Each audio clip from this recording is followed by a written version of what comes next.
TV Guide is... I like the inside scoops on all of my favorite TV people. Oh, yeah, you really get into it. I can see that. I do. If you don't read TV Guide this week, you might be missing something. The weather: chance of rain late tomorrow, chance of snow tomorrow night and Wednesday. We'll be back at 6 o'clock with all the news, weather, and sports. Now CBS. Good evening. This is the CBS Evening News. Dan Rather reporting. President Reagan and his aides today worked on advanced damage control. They tried to brace themselves for the public finding out more embarrassing revelations of Mr. Reagan's arms for Iranians policy and new accusations of lying and cover-up attempts by some inside the White House. Still up in the air tonight, the future of White House Chief of Staff Donald Regan, resisting pressure to go. Bill Plant reports. Excluded. President Reagan held a strategy session on how to respond to the report of the Tower Commission, expected to be highly critical of top White House staff members, including Chief of Staff Donald Regan. The embattled Regan, under pressure from the First Lady to resign, was joined in the meeting by two of the men suggested as his possible replacements, Treasury Secretary James Baker and former Senator Paul Laxalt. Tentative plans call for a presidential counteroffensive, a speech, news conference, and road trips after the Tower report is released. Disagreement is over just how soon. Meanwhile, sources confirm that the special prosecutor for the Iran-Contra affair is looking into whether Attorney General Edwin Meese misled Congress when the scandal first came to light. Meese says he was repeating what he'd been told at the White House. So I was only reiterating what other people had said. I myself was testifying as to information received rather than as to any conclusions I had made. As the Iran-Contra affair came to light, a misleading chronology of events was assembled at the White House to make the president look good. Sources now say the Tower Commission believes that Chief of Staff Donald Regan played a major role in putting it together. The First Lady continued her all-but-public campaign to force Regan out. Sources tell CBS News that both Reagans have spoken to presidential pal Paul Laxalt and that he would take the job if asked. Former Transportation Secretary Drew Lewis has also been sounded out and is reported willing to help out on a volunteer basis. But Regan is resisting, and some of the president's friends are worried about the stalemate. I'm concerned because I think valuable time is being lost, but not irreplaceably so. Time that the president can be using and should be using to address major topics of the day. Sources tell CBS News that Chief of Staff Regan argued successfully in today's meeting that the president's response to the Tower report comes first, that any decision on his own future can wait. What Regan is hoping for, if he has to go, says another source, is that the president will be able to say that the commission found his Chief of Staff guilty of no wrongdoing. Bill Plant, CBS News, the White House. An accused Arab terrorist, one of the world's best known and said to be one of the world's most dangerous, went on trial in Paris today. He is charged in the murders of U.S. and Israeli diplomats. The trial opened predictably with a blast from the defendant against what he called Yankee executioners. But Doug Donnell reports the outcome of this important trial is harder to predict. Behind police cordons around the Palace of Justice in Paris, in a special high-security court, George Ibrahim Abdallah, already serving time on terrorist charges, was scornful and defiant, refusing to answer questions and bitterly denouncing America. The 35-year-old Lebanese may well be the most important international terrorist ever brought to trial in Europe, part of the elite of international terror. Under special proceedings for terrorist trials here, 7 judges acted as the jury. Abdallah is charged with, among other crimes, complicity in the 1982 murder of American diplomat Charles Ray, whose wife Sharon was in court today. Intelligence reports have linked Abdallah to the 1976 assassination of the American ambassador in Lebanon, the embassy's commercial attaché, and their Lebanese driver in Beirut.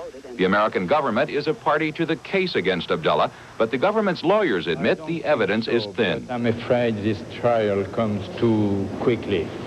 So many proceedings are made, but too quick. There is nothing really against George Ibrahim Abdallah in the files. Abdallah was arrested in France in 1984. Last September, terrorist bombers demanding Abdallah's release killed 11 and wounded 150 others in Paris. Some French authorities say Syrian agents were behind the bombings. Others blame Iran. When George Ibrahim Abdallah is in jail, he represents 2 dangers. First danger, his friends wanting him out, and second, it gives to some governments having a problem with France a good pretext to plant bombs all over France. Since then, there have been no arrests, but no bombs either. There have been persistent reports that France has struck a deal, that the price for a truce with terror in Paris is a light sentence for George Abdallah, a slap on the wrist for a very dangerous man. Doug Tennell, CBS News, Paris. Freed Soviet dissident Joseph Begun, sent to labor camps for his politics and his religion, went home today, unrepentant. He promised to press his fight on behalf of Soviet Jews and political prisoners everywhere. Wyatt Andrews reports.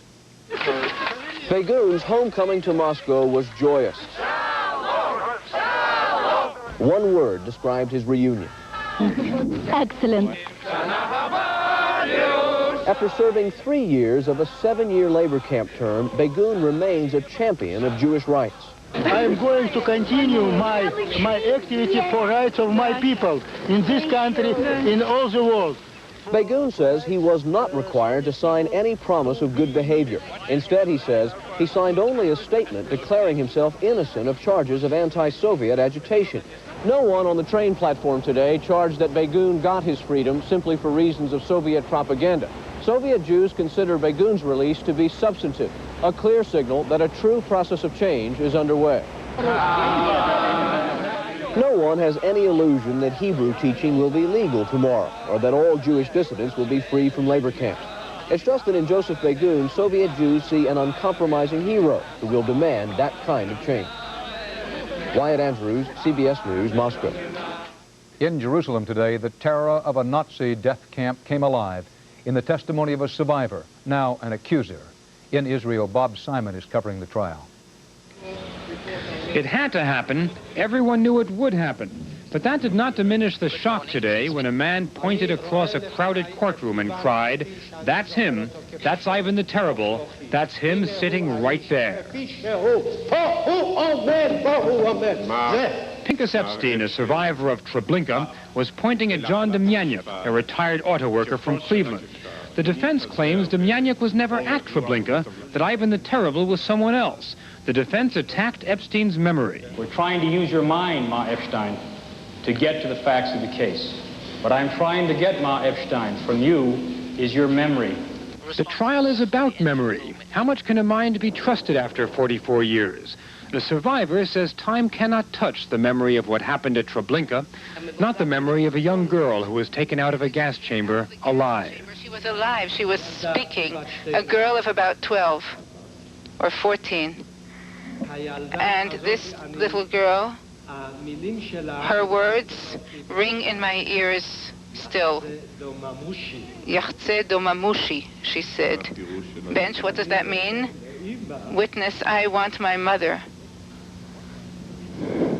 Ivan had the girl raped and then killed, Epstein remembered. His younger brother was also killed.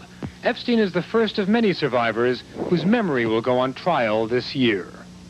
The government was concerned when it ordained this trial, concerned that no one would come, that no one would care. But tonight, proposals are being considered to move the trial to a larger courthouse to accommodate the gathering crowds. Bob Simon, CBS News, Jerusalem. When we come back, you might call him Richard Who, a lot of people do, but his hat's in the big ring now.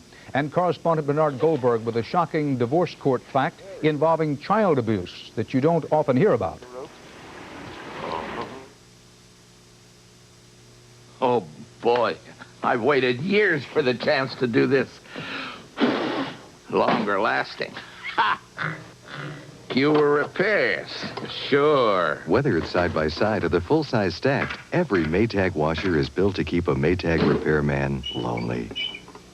I'm glad everything's not built like a Maytag. Right now, save $50 on this Maytag washer. True Value Hardware, it's more than a name. What's lurking up on those top shelves? Investigate with a 2-foot wood step stool from Rich Ladder, just $5. It's built to hold up when you need it and fold up when you don't. And it's just $5 as the February hardware value of the month. Look for the banner at most True Value hardware stores and home centers. True Value. A self-described long shot today became the first Democrat to declare officially for the 1988 presidential nomination, Congressman Richard Gephardt of Missouri. CBS News Chief Washington Correspondent Bob Schieffer was there for the start of the Gephardt for President campaign. I am announcing my candidacy for President of the United States. And with that, they struck up the band in St. Louis today for Richard Gephardt, first of the Democratic hopefuls to announce. Gephardt's vital statistics: 46-year-old son of a milkman, 6-term congressman from St. Louis, member of the Democratic leadership in the House of Representatives, middle of the roader on most issues, known as a smart Washington insider. As we enter the new world of the 21st century, we are determined to make America first again.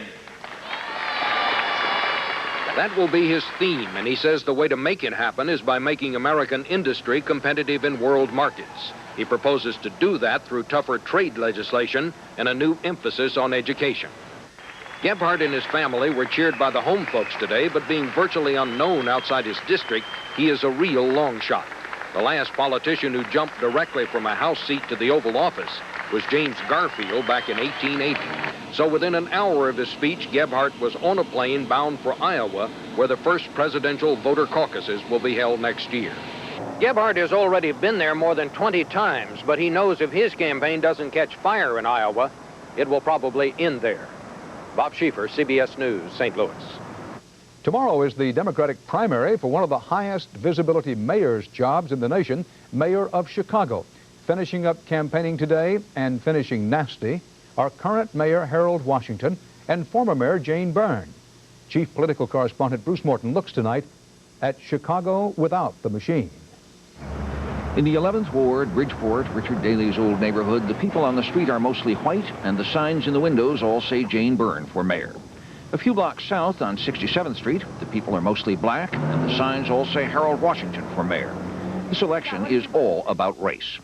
The three main issues, one Chicago reporter says: he's black, she's white, he's not.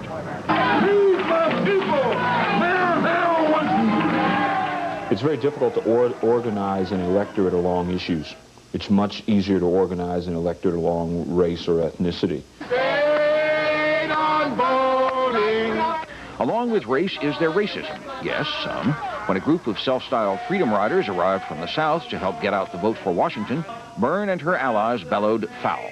And now we've got some fly-by-night, two-bit reverend from Selma, Alabama, going to tell us how we can run But they have both been mayor. Both have records. It got personal fast. It reminds me of Hitler's theory with the big lie. There is no room in this campaign for name-calling or likening people to Hitler. Still, there is probably less racial animosity than there was 4 years ago for one simple reason: Washington has been mayor.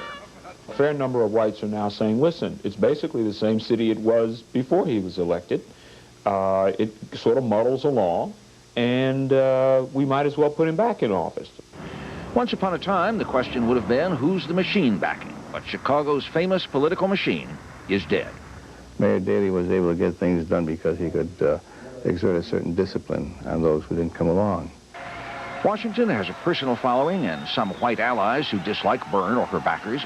But this time, the candidates are campaigning like candidates elsewhere. Negative TV. Which Jane Byrne do you believe? The candidate who says she'll fight crime? Harold Washington and his supporters have divided Chicago. Washington seems to be winning. Latest WBBM poll shows him almost 20 points ahead. I need the help of everybody in this city. Will you join me? Will you join me? The polls say enough whites will join Washington to make him a winner tomorrow. Bruce Morton, CBS News, Chicago.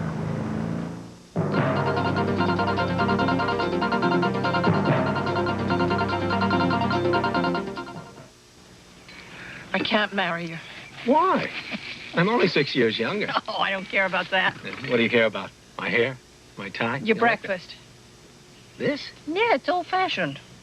Hey, I'm an old guy. All those years of sugar and preservatives.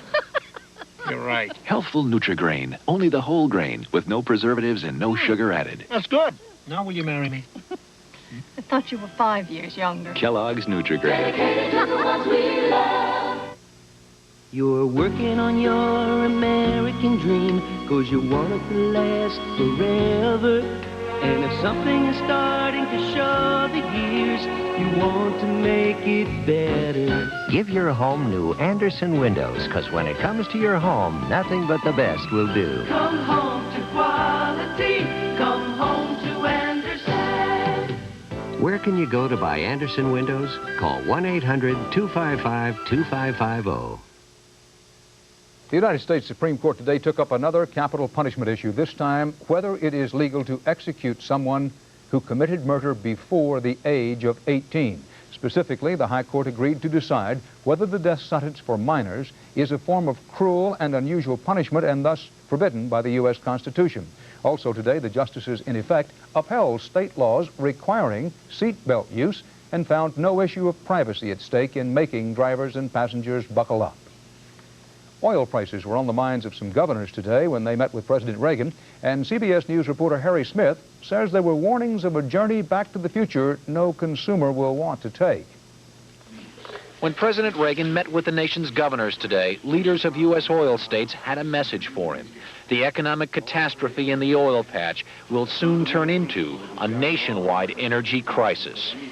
Because of cheap world oil prices, U.S. dependence on foreign oil has jumped from 27% in 1981 to 42% in 1986. The National Petroleum Council predicts America will get half its oil from foreign countries by 1990. Numbers that experts now say foretell a return to the long gas lines and steep prices of the oil shock 70s. When OPEC gains control, there will be a chorus of voices. And the chorus will say, why didn't you tell us?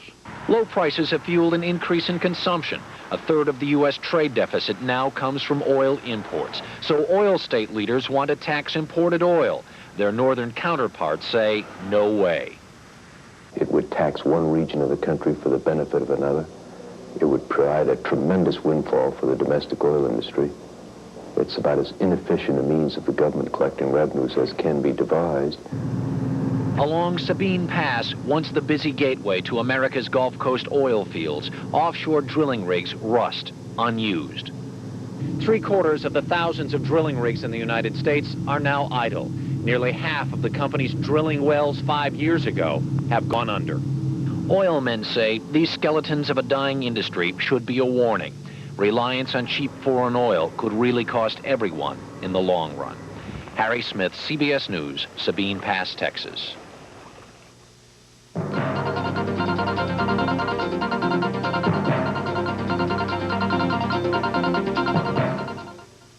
Some sorority, your sink's clogged. Because the homecoming queen washed those golden curls again. Hey, it could be greasy stuff, food, not just my beautiful hair. Doesn't matter. Get the all-purpose drain opener, Crystal Drano. What about liquid plumber? No, Goldilocks. Liquid plumber may not work on some clogs. Drano works on hair, food, grease. Will Drano hurt our pipes? No, not even plastic pipes. There's also liquid Drano. Liquid plumber can't beat it. What's your name, tall, dark, and invisible? Never mind. The one name to know is Drano. Here's Jerry with a new car. What'd you pay for it? About $5,500. Are you kidding? Does it run on batteries? What's it made of? Crepe paper? Does it have a motor? Does it have a motor? Can I kick the tires? Will the door come off the hinges? Hey, guess what? It's a Subaru! Oh, a Subaru! Subaru! Only one inexpensive car is built like a Subaru. Introducing the Subaru Justy. Inexpensive and built to stay that way. Such a smart boy. Oh. The 12th annual survey of illegal drug use among high school seniors nationwide is out tonight. The findings for 1986 include a small fall off in the number who say they've tried marijuana. It's still about 50% now. Cocaine use held steady. About 17% said they'd tried cocaine, and about 4% and rising said they used the potent, highly addictive crack form of cocaine. The governor of Oregon today turned down a federal government civil defense test of a sort, a test involving a nuclear war scenario in the Pacific Northwest. David Dow reports the scenario is pretend, the political opposition is real. The Pacific Northwest, scenes that invite thoughts of escaping the world's problems. But at a bunker near Seattle, federal officials are preparing for a more controversial scenario. Utah. Utah. Montana. Montana says. It is an exercise next month of the communications that would be used during the international buildup to a nuclear attack on 4 northwestern states: Washington, Oregon, Idaho, and Alaska. At the end, nearly 50 imaginary bombs will rain on the region. Enough, say officials, to test the reporting procedures of all local jurisdictions. We don't know what the scenario will look like in a nuclear attack. Because we don't know, we have to do our best to plan for whatever might happen. But one thing federal officials hadn't planned for is a reaction of some of the participants. As details of the exercise hit the press, first Washington and today Oregon took a second look and decided to pull out. The phones have been ringing off the hook in the governor's office, and I believe the figure is somewhere over 99.9% of the calls have been opposed to this participation. The action revives a debate dating from the Cold War 50s. Is nuclear war survivable, or are readiness drills useless? The way to survive a nuclear war is to prevent it in the first place. And if one makes plans to survive nuclear war, that people begin to believe, yes, we can win, yes, we can survive, then I think it makes the event more likely. Though the U.S. trails Europe in civil defense preparations, advocates say that just funding existing U.S. plans could help. One would expect a large number of survivors, and civil defense, if the current program were implemented, could as much as double the number of survivors. Residents of Washington and Oregon could lose several $1 million in federal emergency planning funds. Federal officials say they have no plans to drop the exercises. David Dow, CBS News, Bothell, Washington.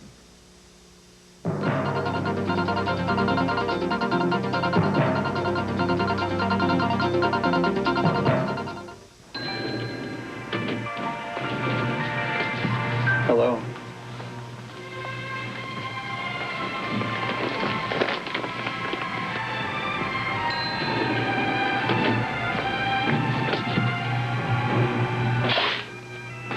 I guess you know I find you extremely attractive.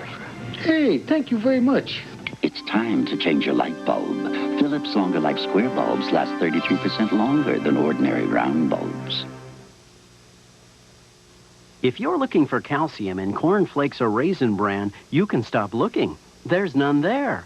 But Total has calcium, so now besides 100% of 9 vitamins and iron, Whole Wheat Total's the only major cereal that's a major source of calcium. We asked 1,000 doctors what would they take for the minor aches, pains, and stiffness of arthritis. Extra strength Tylenol or Bayer? Bayer. Doctors chose Bayer, 3-to-1 over extra strength Tylenol. Bayer, the wonder drug that works wonders. When it comes time to sell your home, consider this. Only one real estate sales organization sells more homes, finds more homes, and delivers more successful transactions every day than anyone else in the world. No one's got the power to move real estate like Century 21.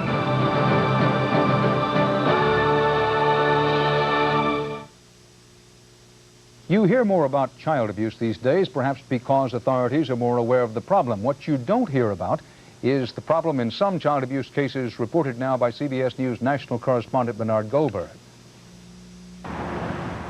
The story begins innocently enough. Chris Humlin was playing ball in his front yard when the ball bounced off the backstop and hit him in the face. And what happened to your face?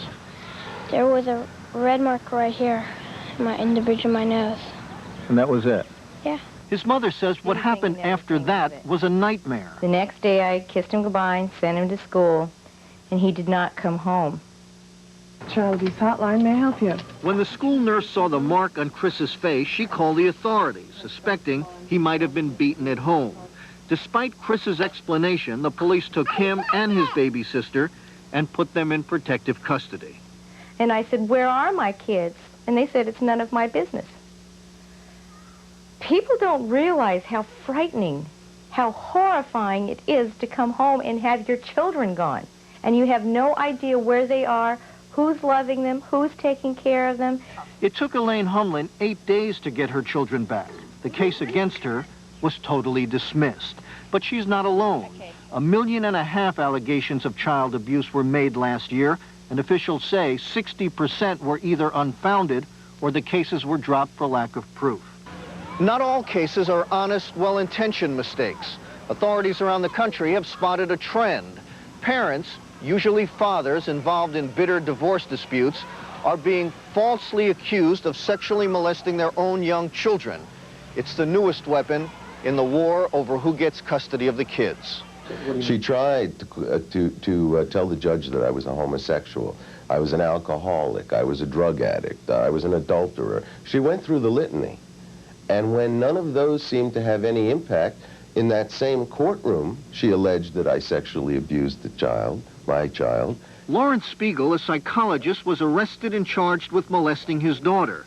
The allegation came in the midst of his divorce. That's a girl. Oh, come on. Now he's allowed to see his daughter, Jessica. That's my kid.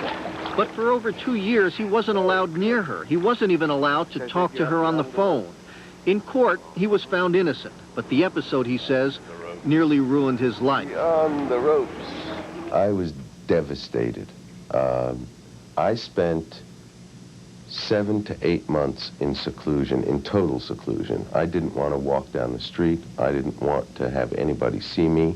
There were times when I was very close to suicide.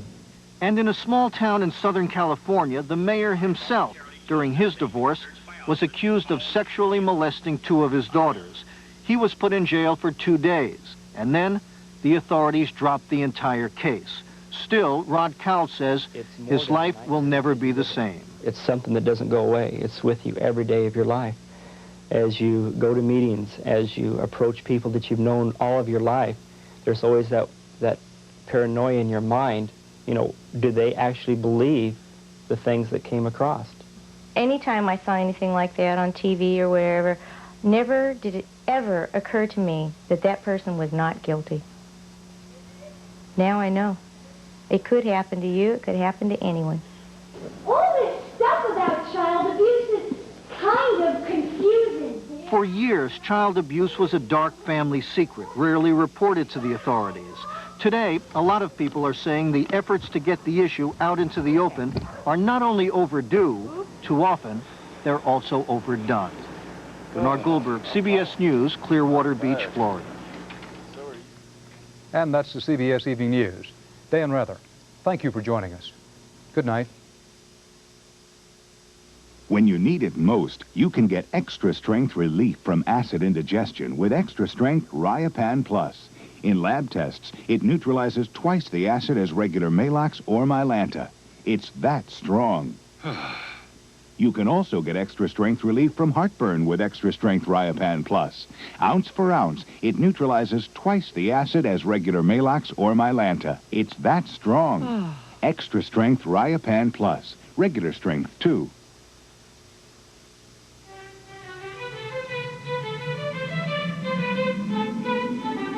Call 800-221-2222 and reserve one of our special hotel rooms that's never smoked in. You won't believe how great it holds your lower dentures. It's extra hold for lowers. You won't believe how great it holds your lower dentures. It's extra hold, and it's from Fast Teeth. You won't believe how great it holds your lowers. June Allison for Depend. Good news. America's most trusted undergarment for bladder control is better than ever.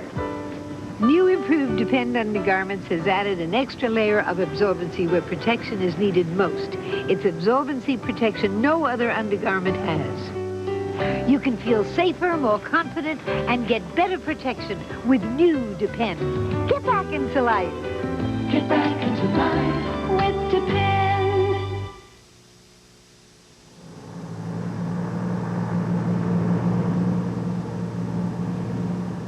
This is CBS. The TV8 News, live at 6, next. Folks, Stivers Lincoln Mercury now has low mileage 85 Ford LTD starting at $49.88. If you should decide to take advantage of bank rate financing, just put $288 down, cash or equal trade-in, and pay $135.33 per month. $49.88 or $288 down and $135.33 per month. As always, if you're looking for price and selection, which now includes Saturday service, visit Stivers Lincoln Mercury. We're at 11th and Locust downtown and also at 4730 Merle Hay Road, just south of the interstate.